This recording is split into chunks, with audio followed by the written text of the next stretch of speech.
Bonjour et bienvenue sur Fiat Lux. Aujourd'hui, je vais vous parler d'un film, l'un des plus beaux de l'histoire du cinéma, réalisé par une légende, mais qui fera un flop à sa sortie dans les années 70, et qui donc n'aura malheureusement pas l'aura qu'il mérite dans la mémoire collective. Préparez le popcorn, posez-vous et on commence sans plus tarder cette vidéo où je vais vous parler de mon film préféré, réalisé par Stanley Kubrick, Barry Lyndon.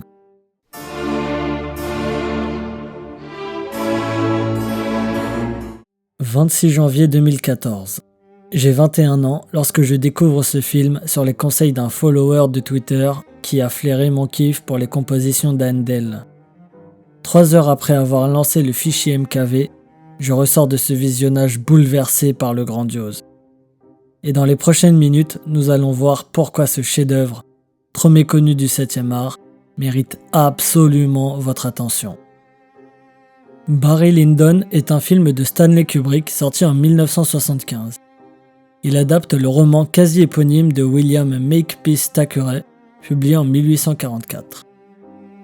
L'action se passe au XVIIIe siècle, pendant la guerre de 7 ans, qui oppose notamment l'Angleterre et la Prusse aux Français et aux Russes.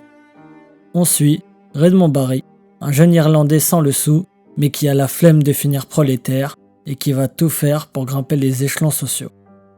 Son parcours, semé d'embûches et de bonnes rencontres, va finir par l'introduire dans les salons de l'aristocratie européenne. Il va dès lors découvrir que l'argent et les titres ne protègent pas du malheur. Si je peux résumer le fil du film sans crainte de vous spoiler, c'est parce que cette tragédie, qui est pressentie dès les premières secondes, n'enlève rien au plaisir de découvrir le périple et le point final. C'est justement ça qui rend cette œuvre fascinante.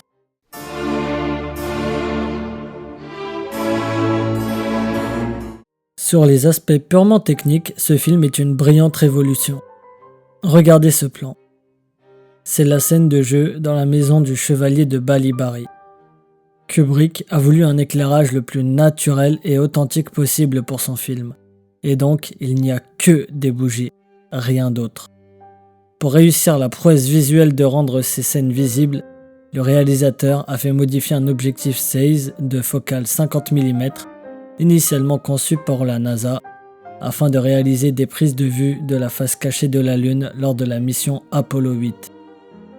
Avec une ouverture f.07 à l'époque, il s'agit donc d'un des objectifs les plus lumineux jamais construits. Sur le plateau, Kubrick a utilisé des candélabres de 70 bougies, souvent avec le renfort de bougies supplémentaires sur les tables.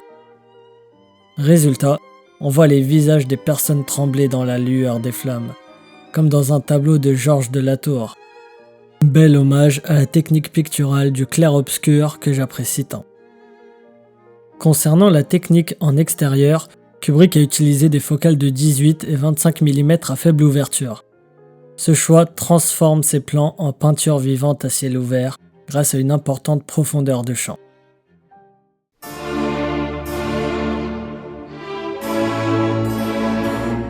Il faut aussi que je vous parle de la mise en scène.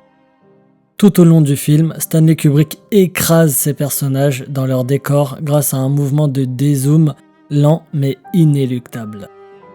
Ce choix de mise en scène renforce l'aspect d'Odyssée où les personnages sont emprisonnés de leur environnement, soulignant leur impuissance face à la fatalité.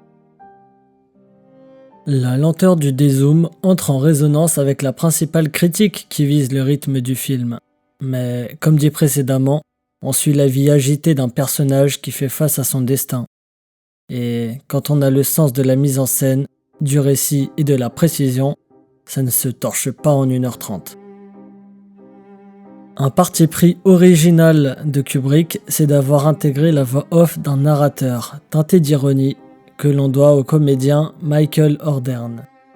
Cela permet au spectateur de prendre une distance intéressante vis-à-vis des personnages tout au long du film. Aussi, grâce au narrateur de ce récit sans ride, le propos du film est mis en perspective avec l'expérience personnelle du spectateur. On peut reconnaître des comportements qu'on a déjà vus, se demander comment on aurait agi dans telle ou telle situation. En somme, on est actif devant cette fresque du XVIIIe siècle.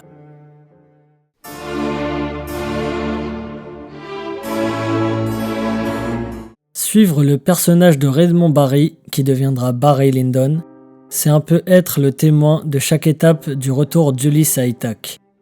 L'amour, la ruse, la paternité et l'impuissance sont des éléments qui font tanguer l'esprit du héros durant tout son périple. Lors de mon premier visionnage, j'ai tout de suite associé Barry Lyndon à une caricature de Georges Duroy, personnage arriviste de Maupassant dans Bel Ami.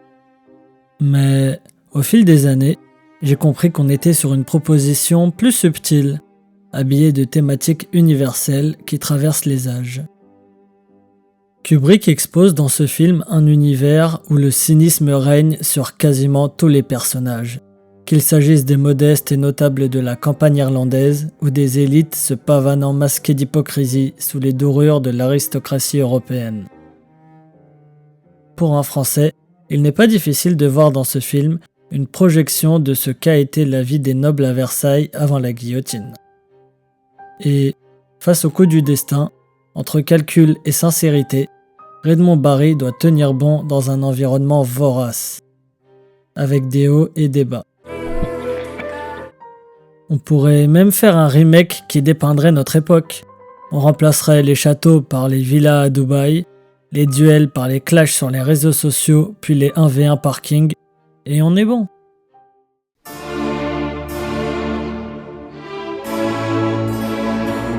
Bon, dans cette partie, je vais vous parler de ce qui, pour moi, confine à la perfection dans ce grand film, la musique. Oui, la musique. Grand amateur de mélodies classiques et contemporaines, pour ceux qui savent, j'ai été envoyé au 7e ciel par la bande originale de Barry Lyndon. Handel qui nous accompagne et rythme la vie tragique du héros tout au long du film avec la sarabande. Une composition qui semble créée spécifiquement pour Kubrick avec 242 années d'avance. Allez, on se refait plaisir.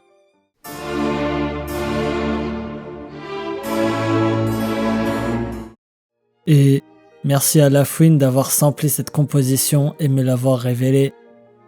On a aussi le trio de Schubert qui apporte cette légèreté appréciable durant l'ascension du personnage, avec des notes qui paraissent sauter et s'amuser de l'avenir, comme les trois sœurs du destin. Et bien entendu, d'autres grands compositeurs comme Bach, Mozart ou Vivaldi enchanteront vos oreilles.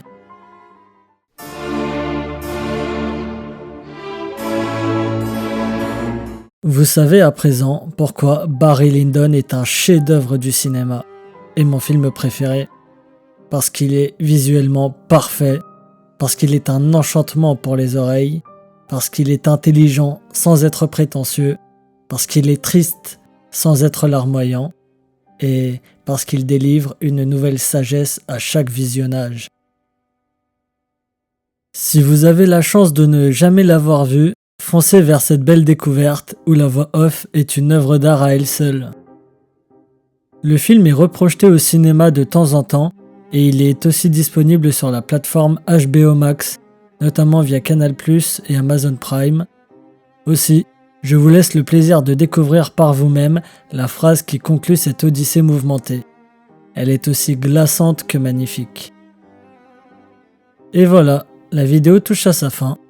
Dites-moi en commentaire si vous aviez déjà vu ce monument du 7e art. Sinon, quel est votre Kubrick préféré?